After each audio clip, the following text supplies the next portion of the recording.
Hi hello welcome to Chennai சகோதரிகள். இன்றைக்கி நம்ம பார்க்க போகிறது துளசி இலையும் கற்பூரவள்ளி இலையும் போட்டு கஷாயம் எப்படி பண்ண போகிறோம்னு பார்க்க போகிறோம். இந்த கஷாயம் தலைவலிக்கு எல்லாத்துக்கும் போடலாம். மஞ்சள், பெப்பர், துளசி இலை, கற்பூரவள்ளி இலை.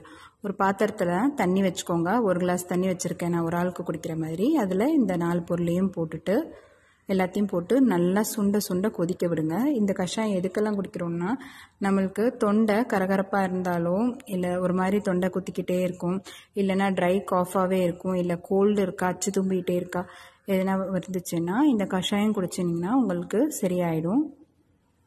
இப்போ பாருங்கள், நம்ம கஷாயம் நல்லா கொதிச்சிருச்சு. குழந்தைங்களுக்கு கொடுக்கும்போது ஃபில்டர் பண்ணி கொடுங்க. பெரியவங்க சாப்பிட்டீங்கன்னா அப்படியே கூட குடிச்சுக்கோங்க. இந்த நைட்டு சாப்பிட்டதுக்கப்புறமா தூங்க போகிறதுக்கு முன்னாடி, சாப்பிட்டு 1/2 hour கழித்து தூங்க போகிறதுக்கு முன்னாடி கூட குடிச்சுக்கோங்க. இல்லை காலையில் எழுந்திரிச்சு வெறும் வயிற்றுல கூட குடிக்கலாம். நல்லா கேட்குது இந்த கஷாயம். நான் நிஜமாவே வீட்டில் ரெடி பண்ணிட்டு தான் இருக்கேன்.